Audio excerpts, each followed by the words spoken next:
January 25, 1951, in the small coastal city of Coos Bay, Oregon, a working-class family welcomed their second child. His name was Steve Prefontaine. At the time, no one could have known that this boy would one day become the soul of American running. In the 1950s, Coos Bay wasn't a big city. It was a quiet industrial port town. The local economy ran on logging, shipbuilding, and fishing. Most families lived simple, hard-working lives. And the Prefontaine family was no different. His father, Raymond, was a welder. His mother, Elfriede, was a homemaker who later worked at a school. Neither of them had much money. But they believed in something important, giving their children a chance at a better life. Steve was their second child, and from an early age, he showed one very clear trait. He was fiercely competitive. As a child, Steve wasn't a natural athlete. He wasn't tall, he wasn't particularly strong. But in every game, every school activity, if there was a competition, he wanted to win. Like many American kids, he tried different sports, baseball, basketball, football, but none of them really fit. His body wasn't built for physical team sports. But then, something caught the attention of his gym teachers. In endurance activities, when other kids were tired and out of breath, Steve kept running. He didn't stop. At the time, no one thought much of it. Running was just part of gym class. It wasn't a life direction, not yet. In 1965, Steve entered Marshfield High School.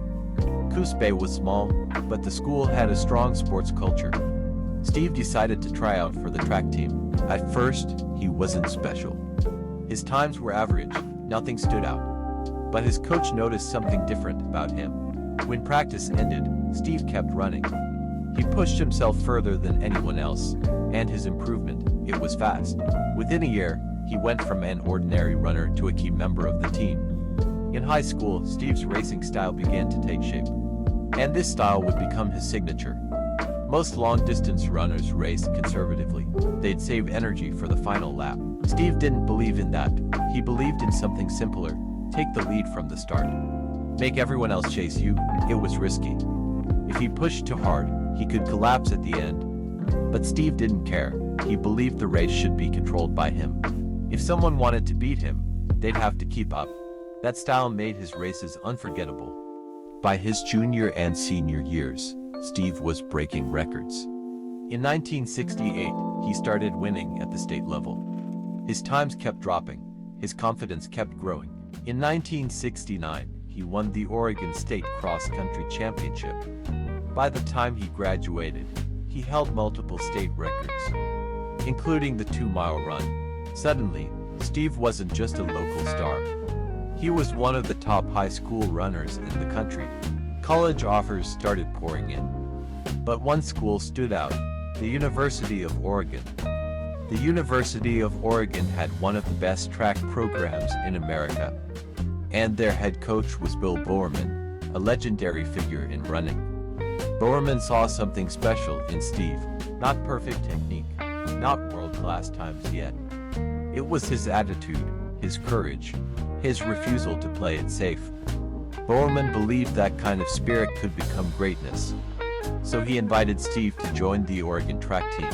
For a kid from a small coastal town, it was a huge decision. In 1970, Steve graduated from Marshfield High School. He packed his bags and left Coos Bay for Eugene. At Oregon, Steve Prefontaine didn't change his style.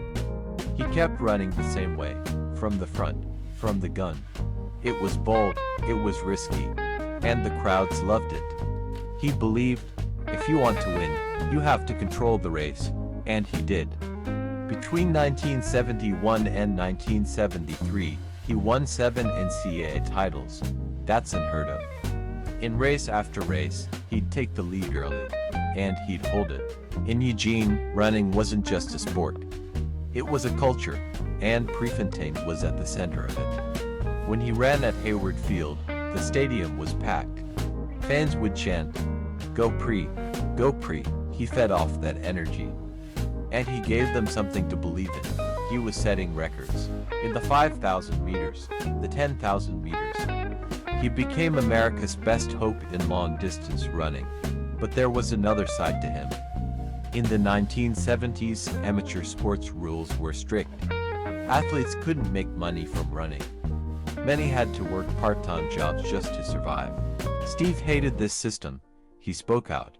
He pushed for athletes' rights. It was rare for a runner to speak so openly, but Prefontaine never cared about controversy. Summer 1972, Munich, Germany. The Olympic Stadium, packed with fans from around the world. The 5,000-meter final. The gun goes off. The first few laps are cautious. Runners watching each other, saving energy, but not Prefontaine. After a few laps, he moves to the front. He sets the pace. The race becomes more intense. By the final laps, the lead pack is tight. Everyone is waiting. The bell rings for the final lap. Prefontaine accelerates. He's in front. The crowd is on their feet. But then, with 300 meters left, Finland's last Viren explodes. He passes Prefontaine, then another runner, and another. Prefontaine fights, he pushes, but the early pace has taken its toll. At the finish line, he places fourth, no medal, but the world noticed him. After Munich, Prefontaine returned to Eugene. He was bigger than ever. People loved him, not just because he won, but because of how he raced. He gave everything. Between 1973 and 1975, he broke 7 American records. From 2,000 meters to 10,000 meters. No one in America had ever dominated like this. He inspired a generation to run. And during this time, a small shoe company was growing. Its name was Nike. One of its founders, Bill Bowerman, Prefontaine wore their shoes. He became the face of the brand. Nike's future was tied to his. By 1975, Prefontaine was only 24. His best years were ahead of him. Many believed he'd win a medal at the 1976 Montreal Olympics. May 30, 1975, he ran a race in Eugene.